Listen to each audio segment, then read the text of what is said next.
Chemical equilibrium.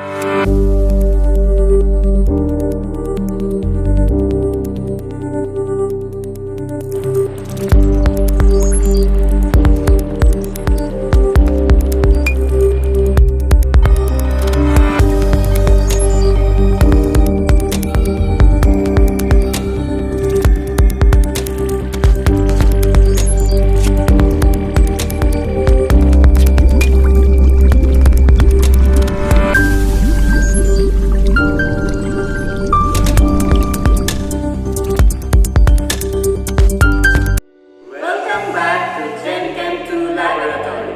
For today's experiment, we will be performing chemical equilibrium.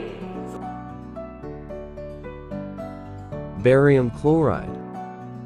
Sodium chromate. Acetic acid. Sodium oxalate. Test tube. Dropper. First activity in this experiment is the effect of concentration. So dito po, i-test natin ang effect of concentration of the chemical equilibrium. And we will check if the equilibrium will shift towards the product side or backward to reactant side. So first is dissolve a pinch of sodium bromate in 5 ml distilled water.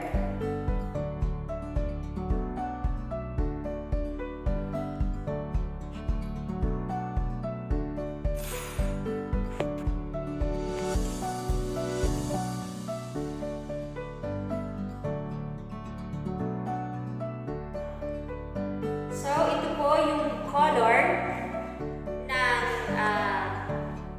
sodium bromate na dinisolve natin into 5 ml of water.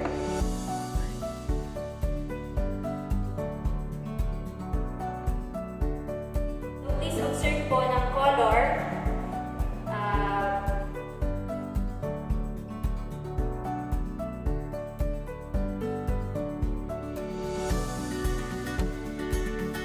Add 1 gram of hydrochloric acid.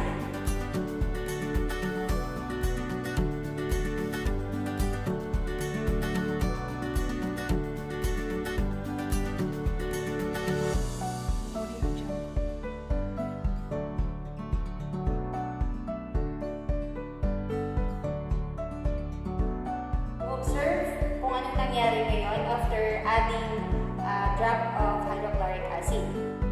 So after this reaction, we have already achieved the state of equilibrium. Okay, so to test the effect of concentration in the chemical equilibrium, hahatiin po natin ito into 2 parts.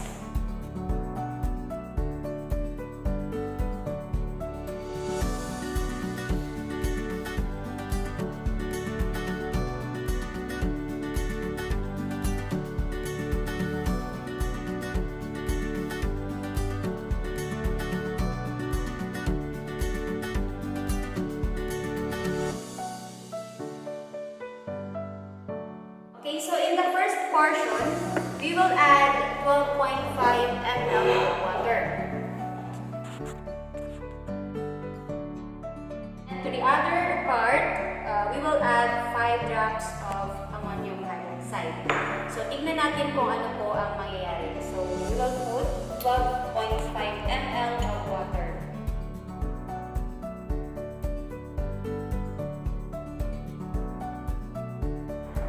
Please observe the color after adding 12.5 ml of water.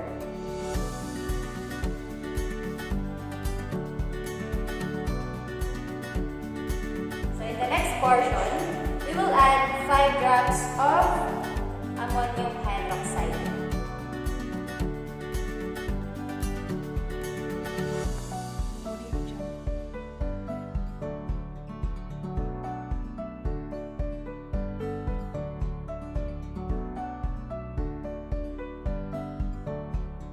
Tignan po kung may nagbago ba after adding sodium and ammonium hydroxide.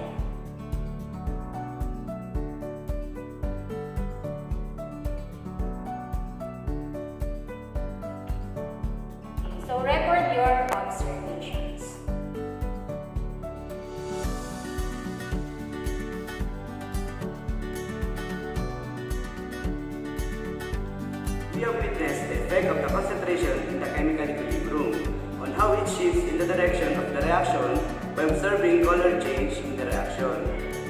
Now, let us try the application of the law of chemical equilibrium to solubility equilibrium. In this part of the experiment, we will observe the effect of the change in chemical equilibrium in the solubility of the solutions. So, una, we will mix 8 ml of 0.1 barium chloride with 8 ml of distilled water.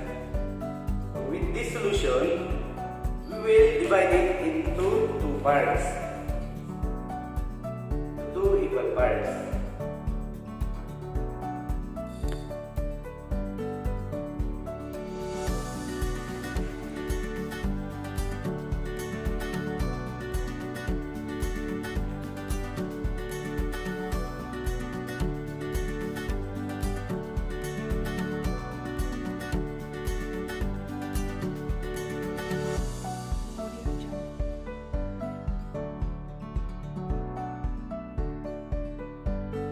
So there you have it. We have two equal parts of barium chloride solution. So in the first test tube, we will add 0.5 molar of acetic acid, approximately 6 to 7 drops.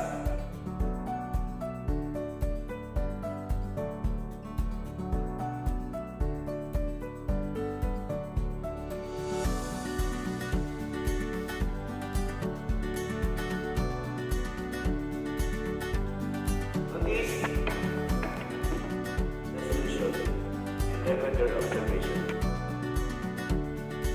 And on the second part of barium chloride solution, we will add 5 drops of 6 molar ammonium hydroxide.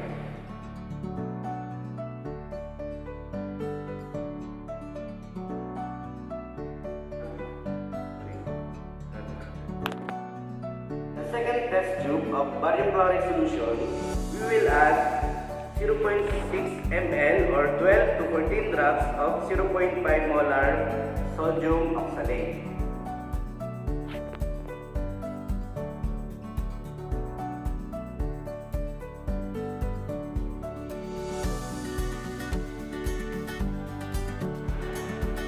So this is the result of after adding sodium oxalate in barium chloride solution.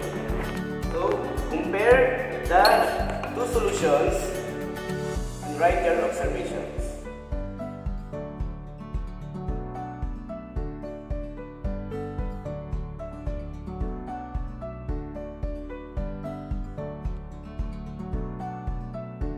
Next, in the first test tube again, this one with acetic acid and barium chloride solution, we will add 0.5 or 10 drops of 6 molar HCl.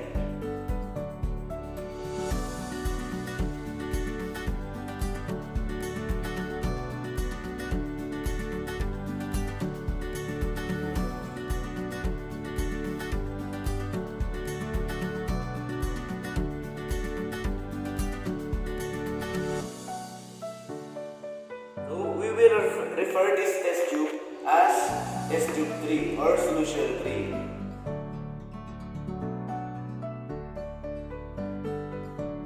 So with this solution, we will add an excess of 6 molar ammonium hydroxide.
result after adding an excess of ammonium hydroxide.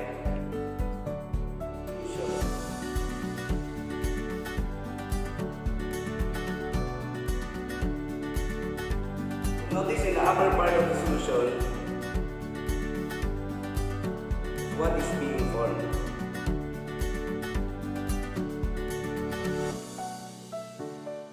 In this part of experiment, we can see that some chemical reactions achieve precipitate immediately, while some others don't precipitate immediately. But with adding an excess of ammonium hydroxide, came up with the precipitate form or the solubility. That's it for today's experiment. Nalaman natin na some reactions proceed forward to product side and others proceed backward to reactant side. And also, other reactions, mabilis natin ma-achieve ang solubility equilibrium. At ang iba naman ay mabagal. Sana, Nadagdagan ang inyong kaalaman, samahan niyo kami muli na tumuklas matuto at mag-enjoy!